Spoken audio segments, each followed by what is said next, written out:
J'ai un parcours professionnel très atypique. J'ai exercé plusieurs métiers très satisfaisants, sans pourtant jamais parvenir à y trouver réellement ma place. C'est probablement la raison pour laquelle ce podcast me tient particulièrement à cœur. Qui sont ceux qui trouvent leur place ? Que font-ils ? Quelles sont les tâches quotidiennes de mes invités ? Comment les rendre intéressantes quand elles sont complexes ou répétitives ? Et puis ça veut dire quoi travailler ? Quels sont les métiers d'aujourd'hui ? Comment fait-on pour faire ou créer son job dans un contexte qui évolue rapidement ? Si comme moi vous voulez découvrir des personnes au job inspirant, épanouies du management, héros du networking, excités du tableur ou guillerets du PowerPoint, alors bienvenue dans The Good Place, le podcast qui parle de ceux qui ont trouvé leur voie. Dans The Good Place, j'ai décidé de mettre en avant tous les métiers, toutes les passions, reconnues ou non. C'est récemment posé la question de la mère au foyer. Métier, pas métier ? Si les mères au foyer ne sont pas comptabilisées dans la population active, elles sont pourtant bien occupées avec une mission, un budget, des projets, des contraintes d'horaire, de RSE et de cantine. Bon, bref, un job comme un autre en fait. Alors j'ai choisi de rencontrer la plus déglinguée de toutes les mères au foyer d'Instagram. Céline est maman de 2 jeunes filles, mais aussi de 2 bulldogs, propriétaire d'une maison en Seine-et-Marne, épouse d'un artiste très en vue sur les internets du monde entier et fondatrice du compte Insta aux 25 000 followers, Céline Malo-Trésor. On a échangé sur le job le plus crevant et le moins bien rémunéré du monde. On a essayé de casser les stéréotypes des mères au foyer et, vous allez l'entendre, on a beaucoup ricané. Enfin, surtout moi. Allez, programmez le lave-linge et enfilez vos patins. C'est l'heure de plier les chaussettes. Bonjour Céline. Bonjour Agnès. Merci beaucoup de m'accueillir. Nous sommes ici chez toi à Meaux. Oui. En région parisienne. En région parisienne. De quel département on est ? En Seine-et-Marne. En Seine-et-Marne. Oui. Ok, je ne connaissais pas Meaux, donc j'ai traversé la ville pour arriver ici. Est-ce que tu veux bien te présenter Céline et me dire ce que tu fais dans la vie ? Oui, tout à fait. Donc je m'appelle Céline, j'ai 37 ans et quelques, 2 enfants, je suis mère au foyer, entre autres. Entre autres ? Oui. Moi, tu m'expliqueras après. Est-ce que tu veux bien me donner l'âge Oui. de tes enfants, le sexe, tout ça, Voilà. leur nom, pourquoi pas ? J'ai 2 filles, c'est Ella et Fantine, et elles ont, dans cet ordre-là, donc 9 et 12 ans. 9 et 12 ans, donc c'est M1, c'est M2 ? CM1 et 5e. Et 5e. Tout à fait. Tu es mariée ? Oui. Très bien, depuis longtemps. Ça fera 15 ans cette année. Ah là là ! Oui, écoute. C'est quoi, noces de quoi, 15 ans ? Alors là, j'en sais rien du tout. On ne sait pas. Bon, c'est pas grave. Ça changerait, en tout cas, ça fait 15 ans. Oh, c'est noces de diamant, non, non. Noces de lingots. Donc, tu es mère au foyer. C'est Oui. comme ça que tu te définis ? Est-ce que c'est le terme le mieux adapté pour toi ? C'est le terme le mieux adapté pour moi. Je voudrais arrêter de tourner autour du pot et de dire non, mais j'ai d'autres. Non, je suis mère au foyer principalement. Après, j'ai d'autres activités, Ouais. voilà, mais je suis mère au foyer. D'accord. Ok. Oui. Assumons. Bon sang. Comment tu définirais justement l'activité de mère au foyer ? Pour toi, c'est quoi ? C'est être disponible pour mes enfants H24, pour leur éducation, les nourrir, les emmener à l'école, les récupérer, les emmener à leurs activités extrascolaires et faire tourner la maison, voilà, les tâches dont on ne parle pas sur Instagram, mais qui s'avèrent être utiles au quotidien. Ok, donc ménage, Ouais, lessive, ménage, lessive, les devoirs, c'est ça, les courses. les cours, la Pousser cuisine, un la caddie. vaisselle. Ouais, non, la cuisine, on le dit sur Instagram, on est très fiers de faire des tartes aux fraises, mais ça va, ça reste un peu glamour la cuisine, tu vois. Grâce à, comment il s'appelle, à Jamie Oliver, maintenant, quand tu Ouais. cuisines, t'es un peu glamour. Oui, c'est ça, les Top Mais Chef. bizarrement, on est beaucoup moins glamour quand je suis en train de trier les sous-vêtements devant la machine à laver, tu vois. Est-ce que le Non. fait d'être mère au foyer Non. fait que tu as la deuxième chaussette ? Alors voilà, non, je vais casser un mythe. La deuxième chaussette se perd aussi chez les mères au foyer. Merci. Voilà. Ah, écoute, franchement, merci de te Voilà, mettre non, en danger c'est comme pas ça. finalement, c'est pas une question de temps, c'est juste, je sais pas, il y a un mystère là-dessus et il est chez tout le monde. D'accord. Est-ce que tu as une journée type de mère au foyer ? Alors non, j'ai pas de journée type. C'est un peu selon les rebondissements, voilà, les fermetures de classe en ce moment. Ça, j'ai pas encore eu. Alors j'ai du bol quand même comme mère au foyer, c'est que moi j'ai pas encore eu de fermeture de classe Covid. Incroyable. Je touche du bois, tu remarqueras. Voilà, mais sinon oui, journée type avec une heure de lever forcément puisque voilà, on emmène les enfants à l'école, mais après c'est selon les différentes tâches, selon les présences d'enfants éventuelles. Mais sinon non, c'est un peu au jour le jour. C'est quoi la partie la plus sympa de ce job ? C'est la liberté de mouvement et n'avoir de compte à rendre à personne, si ce n'est à moi-même, c'est déjà pas mal.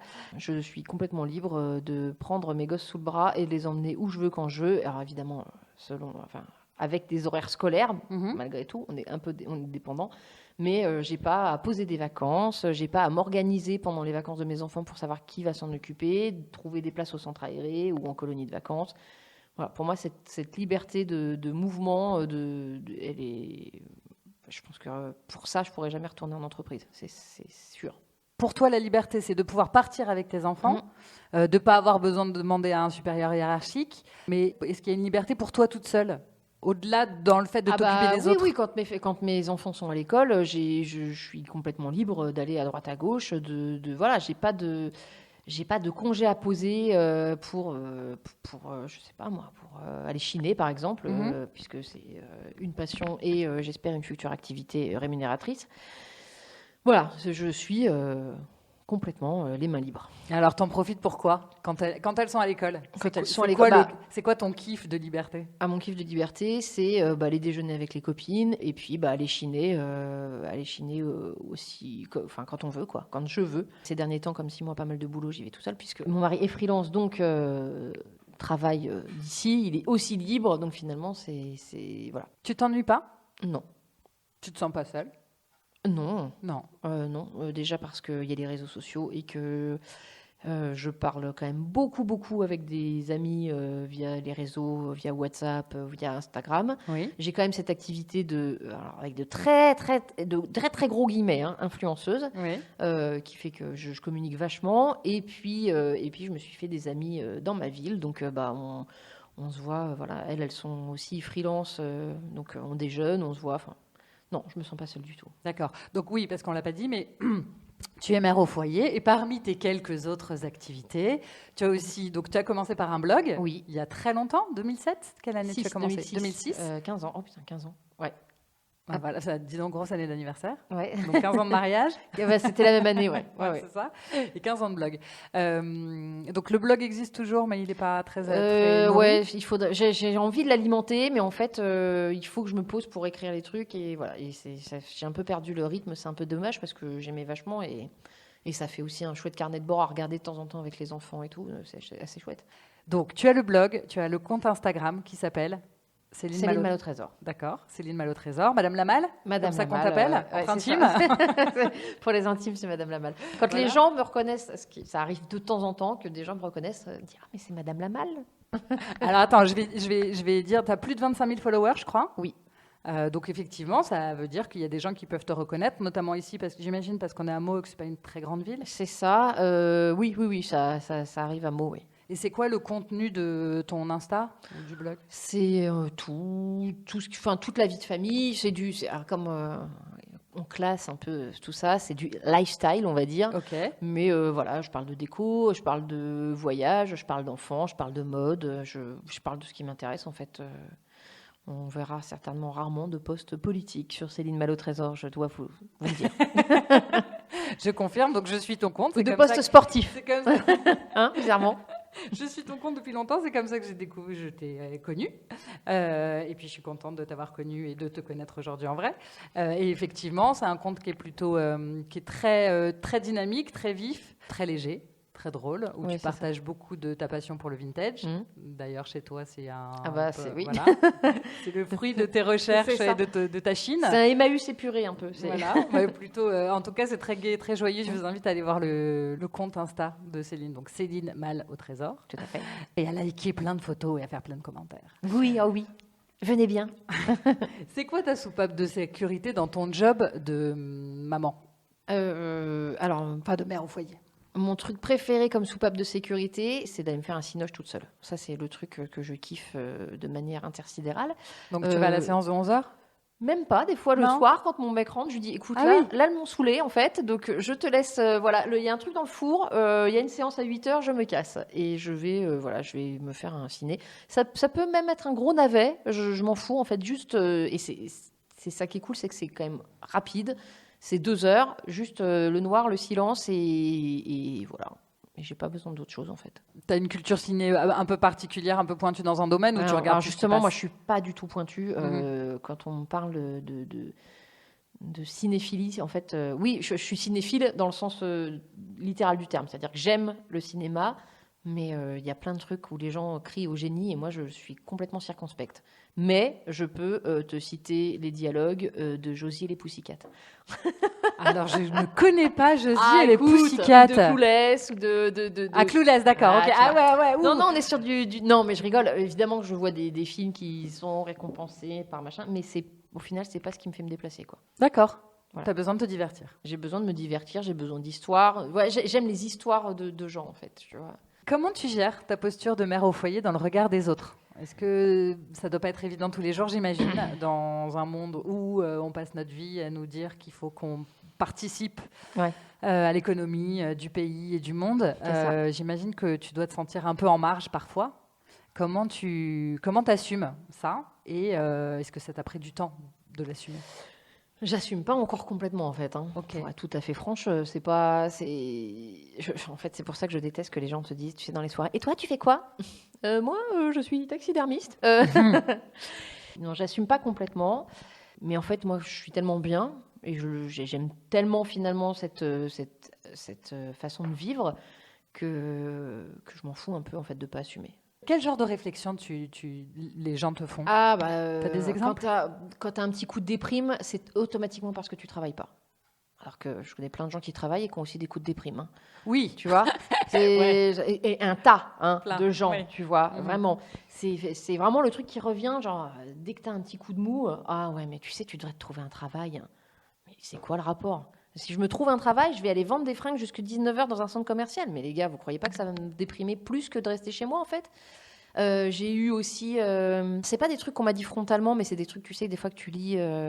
Il y avait eu tout un article là-dessus, alors sur les influenceuses mères au foyer, c'était dans Le Monde à l'époque.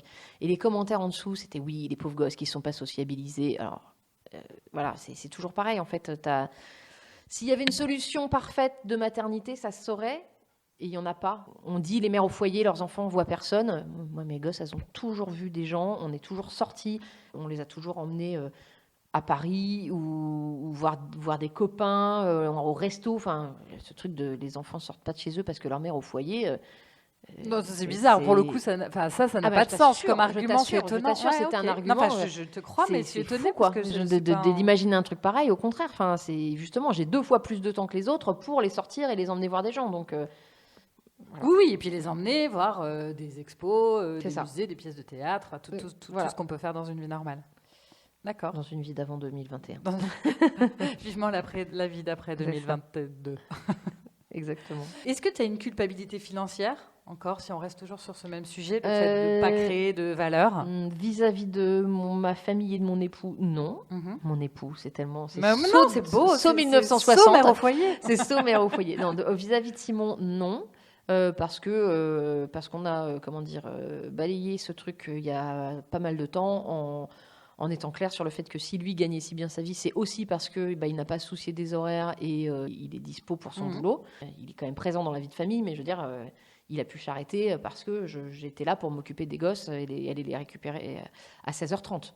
Après, la culpabilité financière, c'est plutôt le fait que notre famille gagne assez bien sa vie pour que je puisse me permettre ça. C'est plutôt ça, la culpabilité financière. Mais moi, individuellement, non. D'accord. Avant d'atteindre cette promotion de mère au foyer, est-ce que tu as eu un job Oui. Dans une entreprise? Oui. Qu'est-ce que tu j'ai eu faisais? des jobs.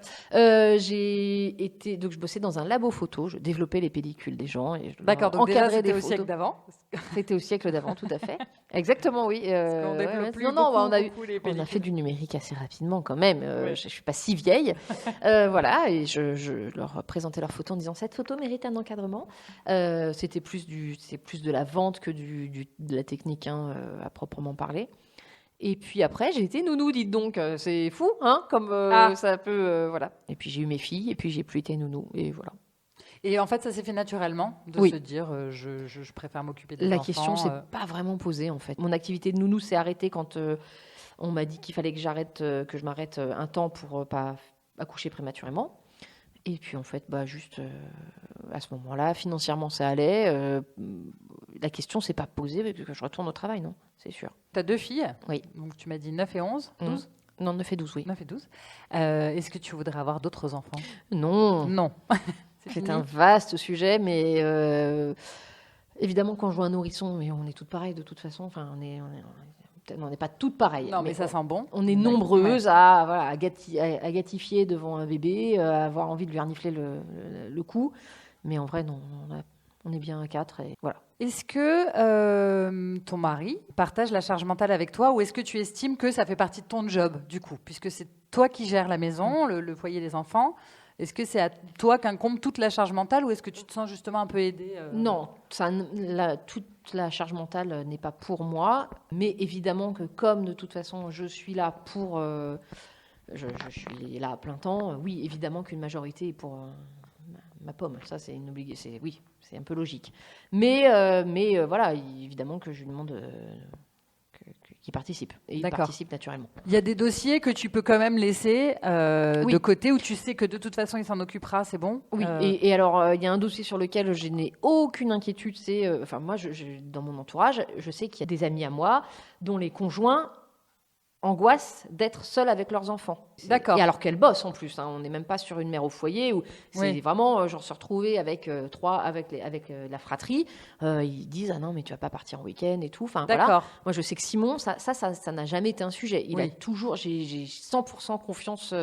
Voilà, je le laisse vraiment, je pars. C'est un papa moderne. Après, si moi je prépare des trucs, c'est un peu plutôt pour alléger le moment qu'ils vont avoir tous les trois et me dire, voilà, au moins il n'aura pas ça à penser. Voilà, je fais genre une quiche que je laisse là, mais c'est plutôt moi qui le fais. Jamais lui va me dire, tu prépareras à manger pour les filles et puis tu prépareras un tas de fringues. C'est toi qui fais un excès de zèle. C'est moi qui fais un excès de zèle. Tu essaies d'avoir une promo, un truc quoi, une augmentation. Ça, exactement. Est-ce que dans votre relation de couple, ça joue le fait que tu sois mère au foyer? Non. Enfin oui, il aurait un regard forcément différent sur moi si je travaillais. C'est sûr que notre vie serait complètement différente. D'accord. On n'aurait pas du tout les mêmes rythmes, on n'aurait pas du tout les mêmes attentes. Non. Évidemment. Mais justement, le fait que tu sois dispo, ça veut dire que, je sais pas, par exemple, il pourrait rentrer déjeuner de temps en temps, ou vous pouvez vous voir à des moments où un couple qui travaille chacun de son côté ne se voit pas. Est-ce que ça, pour toi, c'est un avantage, en fait, pour votre couple? Ah oui. Ouais. Ah c'est sûr. C'est un peu royal, ouais. D'accord. Ouais. Bon, non, chouette, tant mieux. Alors, d'autant plus que maintenant, il a un atelier. C'est-à-dire que quand il bossait à la maison, c'était plus compliqué. J'étais plus habituée à avoir quelqu'un tout le temps à la maison. Mm-hmm. Mais là, du coup, maintenant qu'il a un atelier, si tu veux, il est tout prêt, mais il a son espace. Oui, donc il y a un quotidien, il s'en va, il revient. Il y a un quotidien, il s'en va, il revient, mais voilà, il est dispo. Voilà. C'est sûr que... Non, ça, c'est cool. D'accord, ça veut dire que vous pouvez aller vous faire une virée au cinéma un après-midi. Ouais, bon, après, voilà, il faut qu'il soit dispo niveau boulot, et en ce moment, c'est compliqué, mais oui, complètement. Bon, après, on ne se fait pas trop de ciné, c'est plus on va chiner ensemble. C'est plutôt ça, notre truc. D'accord. À quel moment tu t'es dit c'est bien ce que je fais, je me sens bien, je suis à ma place? Est-ce qu'il y a un moment où tu te l'es dit ou c'est juste que c'est un état de fait, tu te rends compte que finalement c'est suffisamment valorisant pour toi? Je me dis souvent que c'est cool, je me dis souvent que j'ai de la chance, mais il n'y a pas un moment, une épiphanie où je me suis dit ah ouais vraiment c'est top. Enfin quand je vois mes copines galérer, mes copines aller au travail en traînant des pieds. Là, je me dis oui. Chacun dans son domaine, on peut avoir des moments où on n'a pas le moral, que tu travailles ou que tu ne travailles pas. Est-ce que ta personnalité est plutôt joyeuse, de ce qu'on voit en tout cas sur Instagram? Je ne dis pas que c'est 100% de la vérité. Est-ce que ça fait que même si demain tu décidais de te mettre à bosser, tu ne serais pas de toute façon plutôt bien dans tes baskets parce que ça fait partie de toi? Ça dépend du travail en fait. Ouais. Si c'était dû à une obligation financière, je pense que ça serait plus compliqué. C'est sûr que si je retourne bosser en me disant j'ai envie de retourner bosser, là oui forcément je serais contente. Mais si je retourne bosser parce qu'on a une grosse galère financière et que j'ai pas le choix, et il faut que j'y retourne et que là je pense que ce sera pas la même, c'est sûr. Ce serait pas la même. Poi poi. Est-ce que tu as l'impression d'être une meilleure mère que celle qui bosse de 9h à 19h? Ça, je suis catégorique, non. Non. Ah bon? Vraiment, c'est catégorique. Pourtant, tu es une professionnelle dans les mamans. Oui, je suis une maman professionnelle. Mais non, vraiment, et surtout, je réfute totalement la compétition entre mères. Ça, c'est sur les réseaux, c'est un truc de temps en temps. Une fois, je m'étais plaint du planning du mois de juin. on en chie tous au mois de juin. Kermesse. Enfin, quand il y avait encore une activité folle au mois de juin, voilà, les spectacles de danse, de théâtre, les compètes de judo. Enfin, moi, j'ai pas eu ça, mais voilà, on a tous 3000 trucs tous les week-ends, pas le temps de se poser ou de profiter du fait que pour une fois il fasse beau. Ouais. Et quelqu'un m'avait dit ah oui, ouais, tu peux râler, mais si tu travaillais, ce serait pas la même. Mais arrêtons d'opposer les mères au foyer et les mères qui travaillent. On est toutes différentes, on a toute une manière de gérer. Je dis pas que je comprends très bien qu'il y ait des femmes qui préféreraient être mère au foyer, mais il y en a aussi beaucoup qui sont contentes d'aller travailler et qui détesteraient être mère au foyer. Oui. Moi, il y en a. Je pense qu'il y en a beaucoup plus. J'ai plein de copines qui m'ont dit mais moi, je détesterais faire ce que tu fais. Et voilà, arrêtons de nous opposer les unes les autres. Je ne vais pas utiliser le mot bienveillance parce que c'est contre ma religion, mais c'est ce qu'il faudrait, bon sang. Non, voilà, la compétition entre mères, je peux pas, quoi. Est-ce que tu crois que ça mérite une rémunération? Une rémunération, c'est dur. Ça serait dur de dire ça.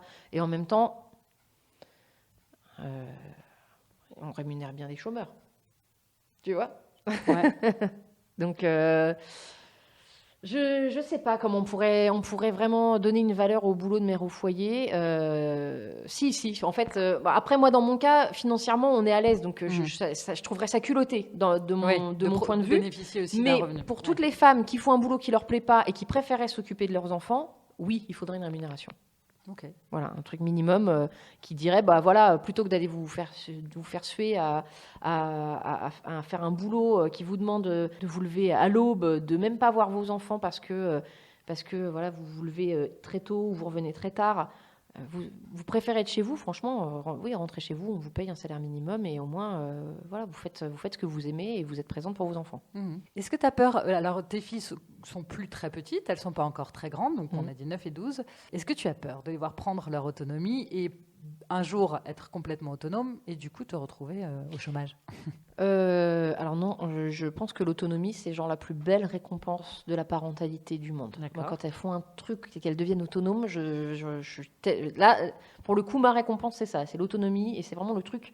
Franchement, j'ai très peu de confiance en moi et j'ai très peu de trucs qui me rendent fière. Mais quand elles sont autonomes, je pense que je pourrais parader dans le quartier avec We Are the Champion en fond sonore, tu vois. Donc non, j'ai pas peur qu'elles soient autonomes, mais j'ai peur de m'ennuyer parce que effectivement, elles ont plus besoin de moi, ça c'est sûr. Et c'est pour ça que je suis en train d'imaginer un moyen d'être toujours dispo, mais d'avoir une activité. D'accord, donc tu es un peu en transition Je professionnelle? suis un petit peu en transition professionnelle. Est-ce qu'on peut en savoir plus? Alors, tu m'as dit que tu avais un projet, est-ce que tu veux bien le partager? Oui, parce que j'en ai parlé pas mal sur Instagram de toute façon, donc c'est pas une surprise. C'est pas un truc qui demande un investissement de fou. Ne dénigre pas. Non. Dénigre pas. Mais voilà, oui, ouvrir une boutique de vintage en ligne. Je suis pas toute seule sur le créneau, mais il y a une forte demande. C'est vraiment ce qui me botte au final. C'est bien aussi d'arriver à 38 ans à dire... C'est ça qui me plaît. Mais non, mais justement, c'est ce que tu sais, c'est un peu ma quête dans toutes ces interviews. Je Voilà. me rends compte que les gens, pourquoi la crise de la quarantaine? Parce que tu fais un peu le bilan de ce qui s'est passé avant et de ce qui va se passer après. Tu as envie de suivre un chemin qui te ressemble et pas celui que tu croyais devoir suivre. C'est ça, ou le chemin parce qu'il faut bien ramener un salaire. Ouais. Et ben voilà, donc moi c'est ça qui me botte, ce serait de chiner pour que les gens n'aient pas à le faire parce que... Pardon. Ah, c'est Lulu? C'est Lulu. Je pense que... oui, parce qu'il y a des gens qui détestent aller mettre les mains dans la poussière des vides-greniers et se lever avant 9h un dimanche. Donc, je me propose de le faire pour vous et de chiner des objets. Voilà. Oui, puis en plus, tu as l'habitude, tu sais reconnaître les beaux objets, les bonnes factures, voilà. les bonnes... Je pense qu'il me manque encore quelques années de Chine pour vraiment être vraiment pointu, mais déjà, voilà, avec ce que j'ai, déjà, c'est pas mal. D'accord. Est-ce que tu pourrais faire un stage au puce? Écoute, je ne sais même pas s'il y a vraiment... je pense qu'il faut faire une formation d'histoire de l'art, ou peut-être pas de l'art, mais... Ça t'intéresserait? Je crois que j'arrive pas, j'ai pas la capacité de concentration. Je crois que je préfère apprendre sur le tas, en fait. D'accord. Tu voulais faire quoi quand tu étais petite? Si tu savais. Je vais savoir. Gynécologue. C'est vrai? Oui, parce que ma maman m'avait dit, j'avais dû dire qui est-ce qui fait naître les bébés, et ma mère m'avait dit, je sais pas, plutôt que de me dire sage-femme, elle m'a dit gynécologue. Et donc, très longtemps, j'ai répondu gynécologue, à qui me demandait, donc t'imagines dans la bouche d'un gamin de 5 ans. Je pense que les gens se diraient complètement folle. Qui lui a dit ça? Voilà, avec le recul, je pense que j'aurais adoré être sage-femme. malgré tout ce que ça implique actuellement. Mais voilà, je me sens pas de me plonger là-dedans à 38 ans, si tu veux. Mais ouais, je crois que j'aurais adoré. Est-ce qu'il a un nom, ce site de vente en ligne de vintage? Pas encore. Ça, c'est le gros débat sur le nom. Je vais finir par l'appeler Mal au Trésor, mais ça m'embête en fait. J'ai envie de créer un nouveau truc avec un nom plus punchy. Mais d'un autre côté, Mal au Trésor, c'est déjà référencé et c'est comme ça c'est sous ce pseudo-là qu'on me connaît. Donc c'est sujet à débat pour le moment. Une fois que j'aurai le nom, ce sera déjà plus simple, mais j'ai 2-3 pistes. D'accord. Voilà. Moi, je ne doute pas que tu aies déjà un logo pas très loin. Simon, on n'a pas le nom que Simon est déjà en train de plancher sur un logo, donc oui. Parce que Simon, on l'a pas dit. Simon, il est DA? Il est quoi? Quand il était en agence de pub, il était DA, oui. Maintenant, il est artiste, illustrateur, érotique. De talent. Oui, j'ai aussi ce statut de muse. Tu vois, non, mais il faut l'ajouter sur. Si j'avais un CV, je pense que je peux. Tu l'assumes? C'est compliqué d'être une muse. Non, quel est ton secret? Quel est mon secret? Est-ce que tu peux partager avec nous? Écoute, c'est ce corps de rêve, tout simplement. Non, attends, j'exagère. Ce truc de muse, c'est une blague entre nous. Hein. Voilà, je n'ai pas cette prétention. Après, assumer d'être mariée à petite luxure, ça peut être. En fait, quand les gens captent ce qu'il fait vraiment, vont voir. Je sens une interrogation dans leur regard, en fait. Mais. Il s'inspire d'où exactement pour les dessins, tu vois? C'est des dessins, les gars. Donc Simon a un compte qui s'appelle Petite Luxure sur Instagram. Oui. Donc c'est du dessin érotique. Tout à fait. Avec un bon second degré. Ouais. Plutôt rigolo ce qu'il écrit. Qui marche vachement bien, je crois. Donc il faut assumer et mère au foyer et femme de. Ah bah alors là, si tu veux, je cumule les mandats. Les mandats, là. Mère au foyer, femme d'artiste érotique. Ouais. Il prend de la place dans la maison? Oui.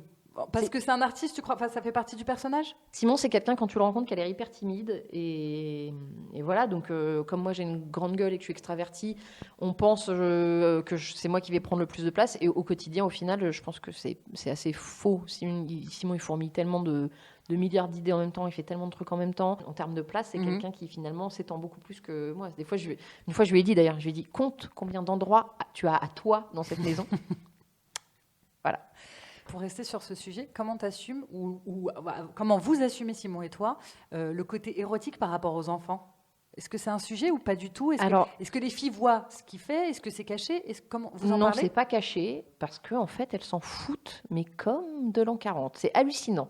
C'est vraiment, elles n'en ont rien à faire. Elle commence à essayer de regarder un peu par-dessus l'épaule de son père. Bon, c'est souvent quand il crayonne et tout ça, donc il y a rien de, elle voit rien. Mais vraiment, elles n'en ont rien à faire. Ça ne les intéresse pas, quoi. D'accord. Mais elles n'ont jamais vu un dessin. Il n'y a pas un moment où elles ont vu des dessins. Elles ont vu des dessins passer, mais des trucs soft. En fait, il a fait pour certaines expos des grandes toiles, mais les grandes toiles, c'est des trucs soft. Il va pas faire des trucs hyper trash en grand. D'accord. T'imagines le choc visuel. Non, merci. En fait, elles savent qu'il dessine des dames toutes nues. Voilà. En gros, c'est ça. D'accord. Je pense que la meilleure anecdote à ce sujet, c'est qu'une fois pour Pâques, il avait dessiné juste un trait sur un œuf et ça faisait une paire de fesses. Ouais, et c'était pour son compte Instagram, mais du coup, on a mangé les œufs à la coque. Enfin, tu vois, on n'allait pas les laisser. Et du coup, les filles arrivent à table et dans les cocktails. Et vraiment, je les ai posées là sans me poser de questions. C'est qu'une paire de fesses, on s'arrête. Tu vois.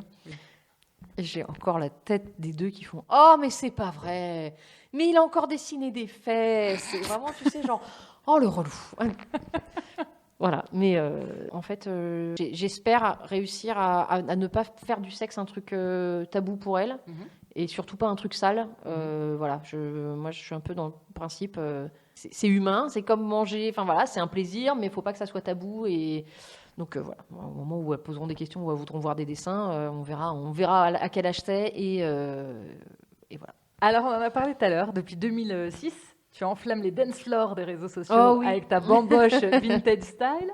Donc le blog, puis le compte Instagram. Aujourd'hui, tu as plus de 25 000 followers sur ton compte. Tu postes plusieurs fois par jour. Ma première question, c'est pourquoi tu t'es lancée là-dedans? Parce que j'avais vachement envie de parler de sujets qui me plaisaient à moi et pas forcément à mes amis. J'avais vachement envie de parler de mode à ma sauce à moi. À l'époque, j'ai ouvert mon blog dans l'optique d'un blog mode plutôt, sans avoir fait d'études là-dedans ni rien, mais j'ai toujours un peu fantasmé ce truc des magazines féminins, tu sais, d'articles un peu qui parlent à tout le monde et tout. Du coup, je trouvais que le blog, c'était génial. Tu pouvais parler de ce que tu voulais, sans aucune censure, sans aucun regard extérieur. T'écrivais tes trucs, tu postais, merci, au revoir. Si ça allait pas, à la limite, tu l'enlevais. Et voilà. Et puis surtout, à l'époque où j'ai ouvert mon blog, c'était le tout début. C'était tout début. vraiment, on avait une liberté de ton qui était vraiment cool, quoi. Des fois, ça m'arrivait de poster une photo toute pourrie minuscule avec 4 lignes et je fermais et j'avais des commentaires et tout. Maintenant, tu fais un article où tu fais hyper gaffe à ce que tu dis, tes photos, elles doivent être hyper quali et en plus, tu as 2 commentaires. Tu vois, c'est...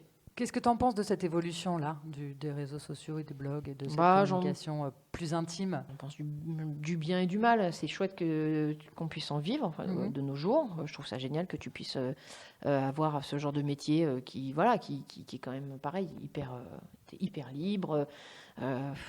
Moi, j'en ai jamais vécu et je veux pas en vivre, mais ça m'a aussi fait vivre des trucs incroyables. J'ai été invitée à des événements de blog où je me suis dit, mais j'aurais jamais fait ça si j'avais pas eu ce média, quoi. Ouais, comme quoi, comme événement, par exemple? Une fois, avec les filles, on a été invités par Disney à l'Opéra de Paris pour le lancement de la nouvelle parade, je crois. Donc, il fallait y aller habillé en princesse. Donc, elles avaient toutes les deux... Enfin, non, c'est canon. Tu vois, tu passes les escaliers. En plus, il y avait tout le gratin, si tu veux. J'ai vu mes filles voir arriver Miss France et faire. Mais c'est une vraie dame. Miss France, il y avait Cendrillon, il y avait Blanche. C'était la folie, quoi. Non, mais il y avait même pas les vraies princesses. C'était vraiment les gens qui dansent pour la parade. Donc, tu as vraiment des danseurs et tout qui sont là en mode Disney et tout, claquage de doigts et tout. Et puis, tu as les invités prestigieux. Donc, tu vois passer Miss France qui fait 1m80 avec ses talons. Et voilà, à l'Opéra Garnier. Ça, c'est déjà pas mal. Mais effectivement, après, cette monétisation, elle amène aussi plein d'autres soucis de compétition, de plagiat parfois, les petites guéguerres. T'as des haters aussi? J'en avais pas trop ces derniers mois. Je me fais un peu. Ça reste très sporadique. Mais ouais, j'ai eu des trucs ces derniers mois assez trash. Mais je pense, j'arriverai pas à savoir d'où ça vient et si c'est la même personne. Enfin, c'est compliqué, mais. J'en suis à me demander s'il n'y a pas des forums où en fait il n'y a pas des gens qui viennent dire ah elle c'est une grosse conne et du coup tu vois je me retrouve avec des commentaires plusieurs commentaires le même soir dégueulasses. Au début j'ai effacé, je bloquais, maintenant je laisse. Comment tu le vis toi humainement? C'est dur, c'est dur, t'arrives à mettre le truc à l'écart, c'est injuste, c'est quoi non, c'est pas injuste. En fait moi ce qui m'énerve le plus c'est plus tu leur réponds pire c'est en fait. Ouais. Donc il faut pas leur répondre. Alors qu'en vrai j'ai envie de leur en mettre dans les gencives mais un point tu peux même pas imaginer parce que ce qui est très très frustrant c'est qu'ils arrivent à mettre le doigt sur les trucs sur tes angoisses, tu vois, sur tes angoisses ou tes incertitudes, tu vois, ce truc de te dire oh là, qu'est-ce que tu peux te la péter et puis franchement vu comme t'es moche tu ferais mieux de pas, tu vois, ce genre de truc. Le fait d'être moche ça je peux être le canon de quelqu'un et être la mocheté d'un autre mais le truc de comment tu te la pètes si tu racontes tout ça en public c'est certainement que tu dois pas être très sûr de toi et tout. Comment te dire que là, tu mets le doigt sur le nœud du problème et toutes ces questions que tu te poses sans arrêt. Et j'ai une ou deux copines qui ont eu, c'est les mêmes gens qui commentent. Alors, dernièrement, c'était des copier-coller, mais il y a eu aussi une fois où la nana a réussi à mettre le doigt pile sur ses angoisses, sur vis-à-vis, pareil, de ce qu'elle publiait et tout, qui sont pas les mêmes que les miennes. Et ça, c'est chiant, ouais. Tu te dis, putain. Et tu te demandes, du coup, si c'est pas quelqu'un que tu connais. Bon, voilà. Ah ouais, donc ça crée une petite paranoïa? Oh non, c'est pas une petite... Ouais, si, une mini paranoïa. Une mini paranoïa. Ouais, de te dire, de regarder autour de toi, de dire, qu'est-ce que ce serait là ? Donc il faut être un peu équipé quand même. Ou tu apprends en faisant. En fait. Ouais, il faut apprendre à gérer le truc. Tu apprends qu'en fait, c'est des gens qui doivent être très mal, et puis qu'on ça à foutre. Donc, tant mieux pour eux, en fait. C'est des mères au foyer. Soit mère au foyer, finalement. Franchement, tu te feras moins chier. Hein. Tu as dit aussi que c'était pas une activité que tu avais voulu développer économiquement. Si, il y a eu un moment où j'aurais bien développé économiquement, mais de là à en vivre, je me sentais pas avec tout ce que ça implique pas mal de choses quand même d'en vivre, déjà d'être créatif en non-stop, en H24 sur les réseaux sociaux. Maintenant, surtout sur Instagram, il faut se renouveler sans arrêt. Il faut faire des reels, il faut faire des stories, il faut faire des super belles photos super chiadées, il faut faire des montages, machin. Et moi, je me sens pas. Enfin, en fait, la compète est tellement permanente. C'est la compète pas au sens où on joue des coudes les unes avec les autres, mais la compète dans le fameux algorithme dont tout le monde parle, elle est en non-stop. Si tu t'arrêtes de poster 15 jours, tu tombes dans les fins fonds des oubliettes d'Instagram, tu vois. Et ça me gonfle en fait. Je suis sortie de ce truc. J'ai plus envie. Je poste quand je veux. Je poste ce que je veux. Tant que ça me fait marrer et que je continue à avoir des échanges avec les gens qui me suivent, ça me va. Super. Même si ça me prend, finalement, c'est chronophage et c'est pas rémunéré, bah tant pis, quoi. Bon, moi, je m'éclate. C'est une cour de récré? C'est quoi? Ça t'apporte Ouais, quoi, c'est au une fond? cour de récré, et puis c'est un auditoire. Tu sais, je peux saouler des fois mon entourage, quoi.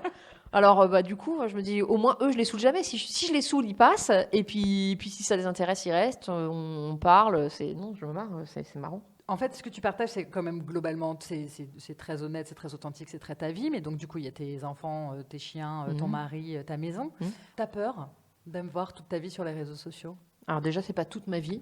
Je montre pas du tout.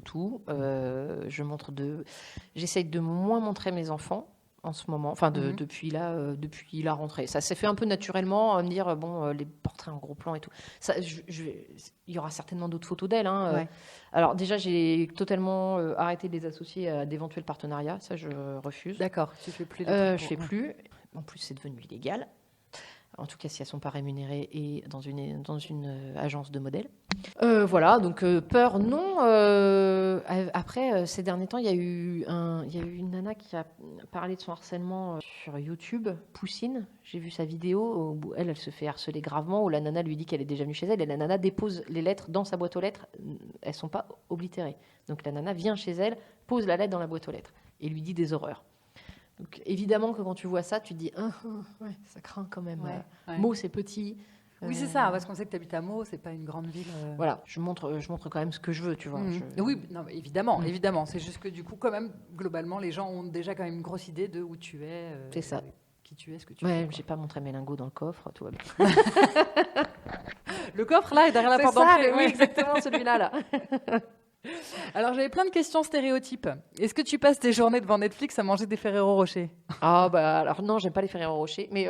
Ah bon? ouais, j'aime plus trop ça, non. Ah, ok. Bon, Je suis depuis- devenue snob du chocolat, désolée. Ok. Non, je ne passe pas ma journée devant Netflix à manger des Ferrero Rocher. Mais j'avoue que je mets souvent Netflix en fond sonore pour faire d'autres trucs plus chiants, genre plier du linge. D'accord. Voilà. Est-ce qu'il y a des moments où tu peux glander devant la télé dans la Oui. journée?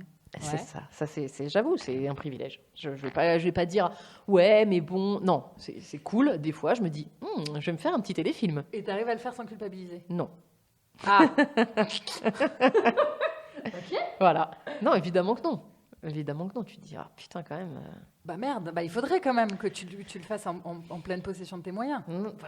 On culpabilise de tout et tout le temps, non. Est-ce que tu culpabilises? T'es assise au bout du fauteuil, genre une demi-fesse? Non. Genre, je regarde pas. Ah bah non, je Genre, suis regarde, affalée. mais je regarde pas. Non, Ah, t'es mais quand même affalée. Tu vois, Ok. voilà, tiens, un privilège de mère au foyer. Mm. Voilà, quand tu es une personne menstruée, quand j'ai mes règles, et ben je me dis, bah non, aujourd'hui je ferai rien et je glande rien. Et ça, une femme qui travaille, et ben voilà. C'est ça, Et c'est ça- ne pas travailler les jours de Voilà, règles, tiens. ne pas travailler le jour de son anniversaire. Ah bah C'est oui, de alors la voilà, travailler. le jour de mon anniversaire, les gars, c'est même youhou. Non mais ouais. Tu pourrais avoir une femme de ménage? Ah non. Non. Des fois, quand je pète un plomb parce que je vis avec une bande de gros bordéliques, je vais pas mentir. Simon me dit non mais ça continue à prendre une femme de ménage, je dis ah non, faut pas pousser quand même. Non, tu me vois genre lever les pieds quand elle passe l'aspirateur, c'est genre vous oublierez pas sous les radiateurs. Non, Non, pas déconner. Ok. Est-ce que tes filles sont toujours impec et tirées à quatre épingles? non. Et d'autant plus qu'elles elles entrent doucement. Alors une entre dans l'adolescence et l'autre dans la préadolescence, et si tu veux là c'est non, je rentre dans ce moment où je leur dis non, là tu te laves les cheveux quand même. Tu vois. Non. Est-ce que tu cuisines beaucoup ou est-ce que c'est pépito pour le goûter? Je cuisine parce que j'aime ça. D'accord. Voilà, et j'ai pas de. Et tu vois un truc sur lequel je culpabilise pas? Je ne culpabilise pas quand je fais des surgelés ou que je fais des pâtes aux gruyères. Voilà. Parce que c'est exceptionnel? Ou Non, mais juste parce que déjà je les nourris, c'est pas mal. Tu vois. Déjà la charge mentale de la bouffe, c'est moi qui l'ai. Même si c'est pas mais je cuisine parce que j'aime bien cuisiner, parce que je suis hyper gourmande et que j'aime bien que ce soit bon. tu consommes des produits bio? Oui, mais pas que. Ok. Ouf, putain, je m'en sauf.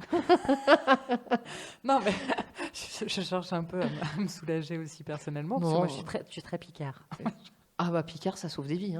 Et puis surtout, il y a des soirs où t'as aucune idée. Moi, c'est ça, l'angoisse de la bouffe, c'est pas le fait de faire, c'est le fait de ne pas avoir d'idée de quoi faire. Comme tu as beaucoup de temps, est-ce que tu mets de la crème hydratante sur le corps tous les jours? Oui. C'est vrai? C'est mon secret peau douce. Non, ça c'est vrai, je jurais. Voilà, mesdames, Ça arrêtez me de prend- travailler, vous aurez la peau douce. Ça me prend 45 secondes. Franchement, à tout péter. Non, mais je m'étale pas genre en chantant avec des oiseaux qui me coiffent. Hein. Juste, j'étale de la crème. C'est pas drôle alors. Non, désolé, j'y travaille. Il y a des mésanges qui ont fait un nid dans l'arbre. Là, j'espère pouvoir l'année prochaine qu'elles me coiffent. Céline, c'était très chouette. On va passer aux questions de la fin. Est-ce que tu as un titre à me recommander pour bambocher? Don't Stop Me Now de Queen. Bah, évidemment. Je l'ai même tatoué sur mon avant-bras. Tu vois? Oui. La meilleure série à binge-watcher à 14h un jeudi. Je suis désolée, je vais pas faire très original, mais Friends, ça marche toujours. Ah, tu Friends. prends n'importe quel J'ai cru que épisode. t'allais me dire Madame est servie. Ah ouais, non, mais n'importe quel épisode de n'importe quelle saison, tu sais que tu vas passer un bon moment. C'est vrai, ça marche toujours. Ça marche toujours. La meilleure boutique vintage online. La mienne, quand La elle sera tienne. ouverte. Bon, écoute, en tout cas, je hâte de voir ce que ça va Non, donner. sinon quand même, si. Betty et Johnny, de ma copine Saint-Malo, Paris et ailleurs. Est-ce que tu as un compte Insta, vraiment, qui t'inspire beaucoup à recommander? J'adore les nanas qui sont drôles, décomplexées, qui sont extraverties, qui n'ont pas peur de parler trop fort. Quoi. Je vois ce que tu veux dire. Tu vois ce que je veux dire. Donc, voilà, ici, il y a Zoé la modeuse, qui, derrière c'est dehors de modeuse, qui a un e-shop, est hyper drôle, elle est hyper décomplexée, elle fait la cagole mieux que personne. Voilà. Est-ce que tu as, Céline, dans ton entourage, une personne au moins aussi habitée que toi par son job et que je pourrais inviter pour un prochain épisode? Alors, je pense à plusieurs personnes, en fait. Il y a mon mari. Hein? Carrément. Carrément. Il y a mon époux. Et puis, j'ai une copine qui est adjointe au maire au commerce. Elle est complètement passionnée par son boulot. Ici à Meaux? Oui, ici à Meaux. Ouais. C'est une nana que j'ai vue en rendez-vous mairie déjà pour d'autres projets. Ouais. Et je l'avais déjà trouvée fascinante, cette facilité qu'elle a à rendre n'importe quel projet aux yeux des gens hyper simple. Mais si c'est simple, pim pam poum, je vous fais ça, et elle fait bouger les choses à une vitesse hallucinante, quoi. Eh ben écoute, je prends tout. Voilà. Tu prends le package? Je prends la jointe, je prends les chiens. Ah oui, bah si tu veux, oui, on peut faire une interview chien, mais ça va être long.